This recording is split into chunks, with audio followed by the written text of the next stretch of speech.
తెలంగాణ ఉద్యమకారుల గుర్తింపు కమిటీలో 2 బీసీలకు, 2 ఓసీలకు, 1 ఎస్సీకి మాల సామాజిక వర్గానికి, 1 ఎస్టీకి లంబడి సామాజిక వర్గానికి నియమించడం జరిగింది. దాన్ని మేము స్వాగతిస్తూనే తెలంగాణలో అగ్రభాగాన ఉద్యమంలో ముందుండి పోరాడింది మాదిగలు. తెలంగాణలో అన్ని కులాల కంటే కూడా ఎక్కువ జనాభా కలిగిన మాదిగలం మేము. ఉద్యమంలో కీలక పాత్ర పోషించినాం. జైలు పాలైన దాంట్లో ఎక్కువ శాతం మేమేమున్నాము.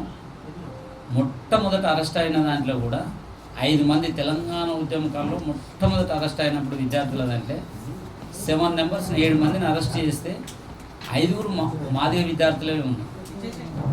అట్లాగే తెలంగాణ ఉద్యమం నడుస్తున్నప్పుడు తెలంగాణలో అన్ని కులాలు తెలంగాణను కోరుకున్నాయి.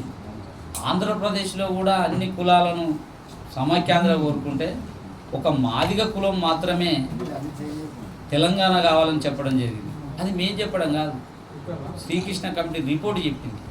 కేంద్రం రిపోర్ట్ వేస్తే తెలంగాణ కావాలనేసి ఒక మాదిగలే అక్కడ తెలంగాణ అంటే చిన్న రాష్ట్రాలు ఏదైతే అంబేద్కర్ చిన్న రాష్ట్రాల ద్వారా అభివృద్ధి చెందుతాను అంబేద్కర్ అన్న ఆడ ఎట్లయితే చెప్పిందో అంబేద్కర్ ఆలోచన విధానం మేరకే ఆంధ్రాలో ఉన్న మాదిగలు తెలంగాణ కావాలని కోరడం జరిగింది. ప్రాంతాలు వేరైనా మనం కలిసి ఉండాలి, అభివృద్ధి జరగాలంటే తెలంగాణ ఖచ్చితంగా ఇవ్వాలని చెప్పడం జరిగింది. మరి అట్లాంటప్పుడు తెలంగాణ ఉద్యమంలో అగ్రభాగాన ముందుండి పోరాడింది మాదిగలు. అది మేము చెప్పడం కాదు, ఇండియా టుడే, వీక్లీ లాంటి పత్రికలు చెప్పినాయి. అరెస్ట్ అయిన దాంట్లో మాదిగలే ఎక్కువ శాతం ఉన్నారు.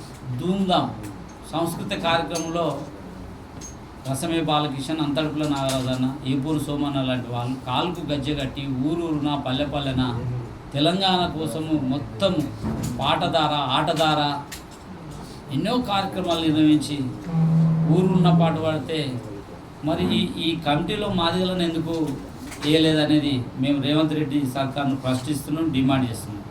నువ్వు సమాఖ్యాంధ్ర ముసుగులో ఇంకా పనిచేస్తున్నావు అనేది సందర్భం గుర్తు చేస్తున్నాం.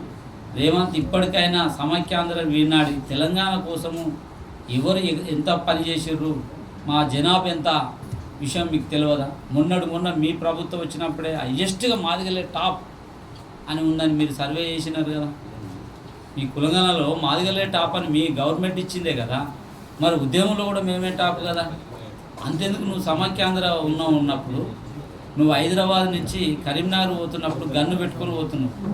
రేవంత్ రెడ్డిని ఒక విలేకరు అడిగినాడు, గన్ను ఎందుకు పెట్టుకోబోతున్నావు? సరదాగా అని చెప్పిండు. నాకెవడు అడ్డా అని చెప్పుకుంటూ వెళ్ళిపోయినావు. నీ గన్నును గుంజుకుంది కూడా మా మాదిగ బిడ్డనే, అశోక్ అనే బిడ్డ. మరి ఇది వాస్తవం కదా. అంటే ఎంత కమిట్మెంట్గా మా జాతి పనిచేస్తుందని.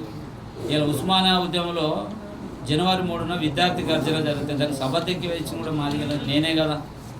అట్లాగే కాకతీయలో పాదయాత్ర ఉస్మానియా నుంచి 2 గ్రూపులుగా విభజించి పాదయాత్ర చేస్తే ఆ పాదయాత్రలో కూడా మాదిగలుగా కీలకంగా ఉన్నది. అక్కడ సభాధ్యక్ష వహించింది కూడా సంజీవ్ అనే వ్యక్తి మా మాదిగ బిడ్డనే కదా.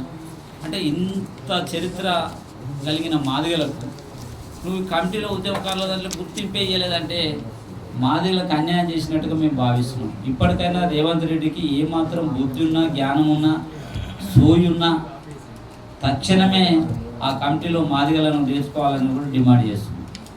ఆయనతోటి మాదిగలు ఇవ్వలేదు. ఆ తెలంగాణ ఉద్యమంలో చాలామంది ఉన్నారు. మా ఏపూరు సోమాన్ ఉన్నాడు, మా కాశీమాన్ ఉన్నాడు, చాలామంది ఉన్నారు. మరి ఎందుకు నువ్వు వాళ్ళని తీసుకుంటలేదు? తక్షణం తీసుకోకపోతే నీకు ఓటుదారిని బుద్ధి చెప్తాం రేవంత్ రెడ్డి. ఖబర్దార్ రేవంత్ రెడ్డి, ఖచ్చితంగా నువ్వు మాదిగలను తీసుకోవాలని డిమాండ్ చేస్తున్నాం. జై భీమ్, జై మాదిగ.